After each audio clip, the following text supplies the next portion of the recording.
necesario que haya temor de Dios. Es necesario que haya temor de Dios. Ahora pues, temed a Jehová, dice el verso 14. Temed a Jehová. ¿Por qué hemos de temer a Dios, hermano? Porque Dios es el creador de todas las cosas. Porque por Él vivimos, por Él nos movemos, por Él somos. Pero podemos citar todas las virtudes de nuestro Dios, hermanos. Pero quiero llamar la atención a lo que dice el libro de Isaías 57, el verso 15. Isaías 57, verso 15. Dice la palabra de Dios: porque así dijo el alto y sublime, el que habita la eternidad y cuyo nombre es el Santo. Yo habito en la altura y la santidad, y con el quebrantado, esto es muy importante, ¿no?, con el quebrantado y humilde de espíritu, para hacer vivir el espíritu de los humildes y para vivificar el corazón de los quebrantados. El Señor vive, hermanos, con los quebrantados y humildes de espíritu. David no se equivocaba cuando decía: un corazón contrito y humillado el Señor no desecha. Salmo 51, por ahí, verso 17. El temor es muy importante, pero hay muchas cosas por qué pensar también en forma negativa, y muchos lo piensan, ¿no? Muchos lo piensan en forma negativa acerca del temor a Dios. No, pues Dios, no, pues le tienen miedo. Confunden el temor a Dios con el respeto y la reverencia a Dios, hermanos, por un miedo. Y prefieren esconderse para hacer cosas y decir, olvidando que Dios está en todas partes, hermano. Para Dios todas las cosas están abiertas y desnudas ante aquel a quien tenemos que dar cuenta. Yo quiero que usted anotara estas cosas. Quiero decirle algo positivo acerca de, hermanos, de temer a Dios. Temamos a Dios, hermanos, con gusto, hay hermosas promesas, hermanos, de temer a nuestro Dios. Número 1, capítulo 25, Salmo capítulo 25, el verso 14. Muchas gracias. Salmo capítulo 25, el verso 14. La comunión íntima de Jehová es con los que le temen, y a ellos hará conocer su pacto. Note este texto, esa promesa del Señor. La comunión íntima de Jehová es con los que le temen, y a ellos les hará conocer su pacto, les hará conocer, hermanos, el propósito de su amor, de su misericordia, de haber enviado a su Hijo, el propósito, hermanos, de la salvación, pero solamente con aquellos que le temen. ¿No es hermoso, no? Allí mismo en los Salmos, en el capítulo 31, el verso 19. Cuán grande es tu bondad que has guardado para los que te temen, que has mostrado a los que esperan en ti delante de los hijos de los hombres. Cuán grande es la bondad, cuán bueno es Dios, hermano. Cuánto Dios nos da, cuánto Dios nos bendice, cuánto Dios nos ha cuidado, cuánto Dios nos ha librado de cosas malas, cuánto Dios ha provisto para nosotros. Dios es bueno, Dios es bueno, pero algunos no miran en la bondad de Dios, no miran el amor de Dios, miran su esfuerzo, su trabajo, su sabiduría, etcétera, para acercarse a Dios. Y el libro de los Romanos capítulo 2, el verso 4, nos dice: ¿o menospreciáis las riquezas de su benignidad, que te deben de guiar al arrepentimiento? ¿Ignoras que todas las cosas buenas que Dios da, que todo lo que Dios hace para ti, es con un propósito de que tú mires ahí la mano de Dios y que te quieras volver a Dios. Hermosas promesas. Capítulo 33 de los Salmos, verso 18. Estamos viendo, hermanos, que es necesario temer a Dios. Verso 18. Capítulo 33, Salmo 33, 18. He aquí el ojo de Jehová sobre los que le temen, sobre los que esperan en su misericordia. El ojo de Jehová está atento. El ojo de Jehová está sobre los que le temen. No es que tengamos que gritarlo a cuatro vientos que tememos a Dios. Él sabe. Los ojos de Jehová están sobre los que le temen. Temerle a Dios, hermanos, es guardar sus mandamientos. Temerle a Dios es saber quién es Dios.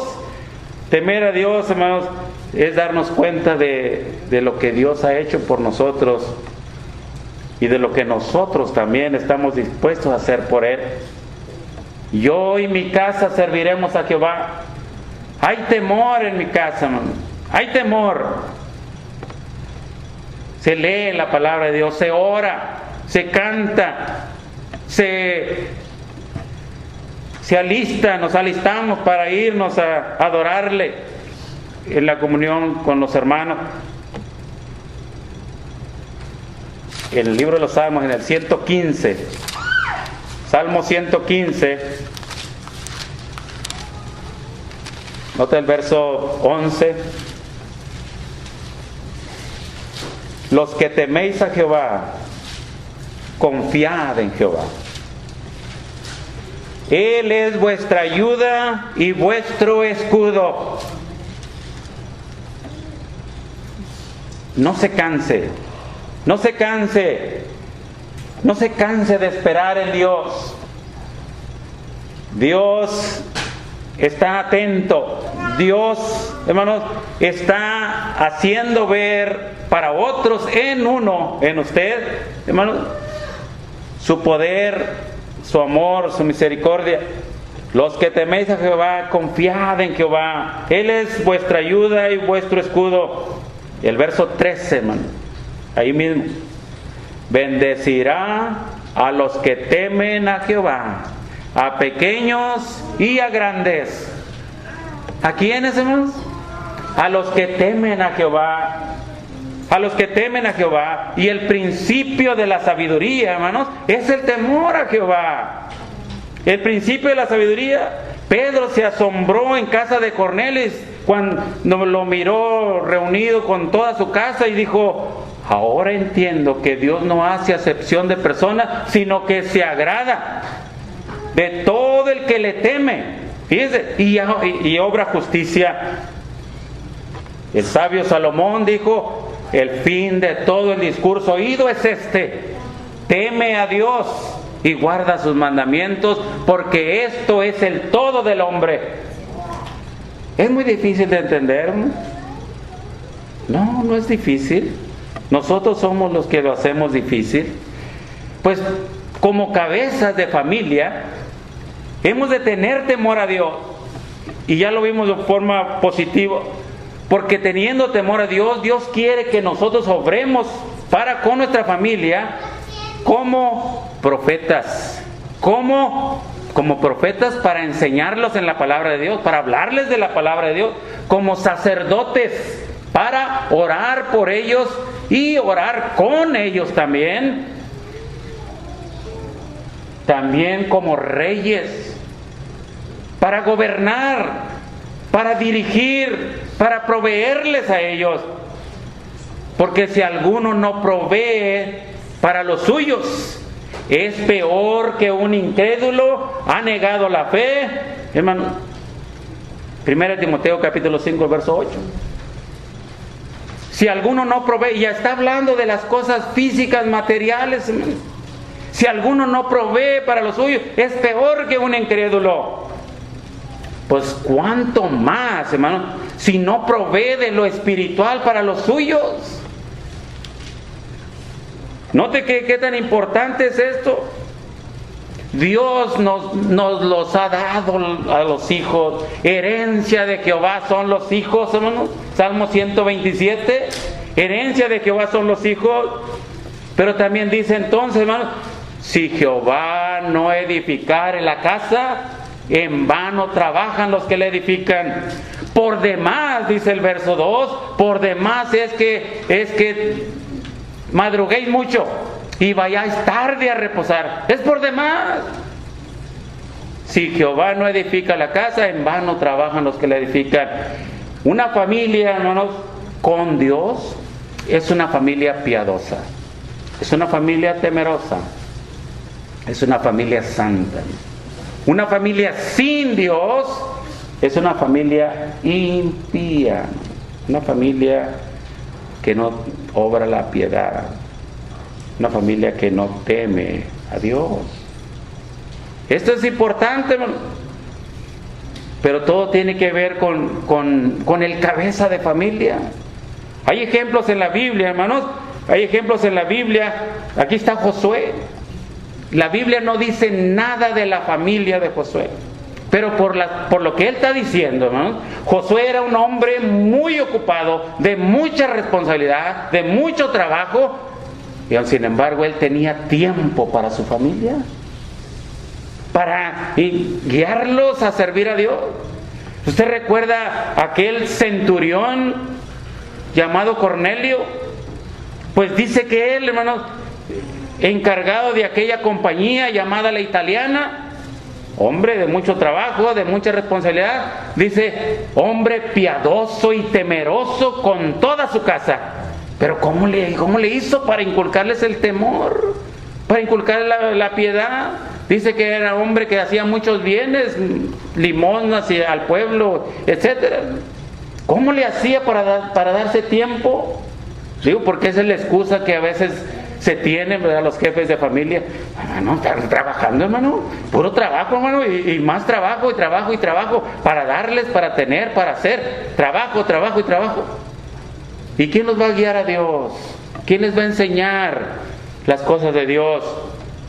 Por eso es que, hermano, este deber demanda esfuerzo y demanda empeño, hermano. Demanda empeño. ¿Usted recuerda lo que Job hacía cuando sus hijos en sus días de convite, ¿verdad? Ellos, cada uno en su día, hacía banquete, invitaba a sus hermanas, comían y bebían, hermano. Y Job, capítulo 1, versos 5 y versos 6, ¿no? Y Job hacía sacrificios, dice, por si quizás mis hijos han pecado, por si quizás mis hijos han blasfemado, y ofrecía sacrificios, hermanos, a nuestro Dios. Oraba, rogaba, ahí estaba haciendo este trabajo de orador por sus hijos, intercesor. Demanda esfuerzo, pero este esfuerzo, hermanos, estamos viendo al cabeza, y toda esta lección está dirigida a la cabeza de la familia, porque se va a reflejar en la familia. Se va a reflejar cualquier familia que usted vea. Si no hay nadie quien está dirigiendo esa familia, hermano, dale cuenta como en el tiempo de los jueces, cuando no había rey, dice la palabra de Dios, ¿no?, que cada uno hacía como bien le parecía. Así son las familias, así es las familias, hermano. Pero gracias a Dios por su palabra, porque podemos traer a la memoria, hermanos, y darnos cuenta que no debe ser así. Requiere esfuerzo. Jesús dice, hermanos, escudriñar las Escrituras, porque a vosotros os parece que en ellas tenéis la vida eterna, y ellas son las que dan testimonio de mí. Es un deber del Hijo de Dios estudiar las Escrituras, escudriñarlas. Es un deber para sí mismo, para conocer la voluntad de Dios para sí mismo y para conocer la voluntad de Dios para su familia. Porque es para Él, y lo mismo que es para Él es para su familia. Yo así tan fácil les digo a mis hijos, ¿no? Así, lo mismo que me pide a mí, les pide a ustedes. Y lo mismo que les pide a usted, les pide a sus amigos. Díganle a sus amigos lo que Dios les pide a ustedes. No tengan vergüenza, díganle. Yo sé que les da vergüenza a veces, pero es lo mismo, ¿no? Pero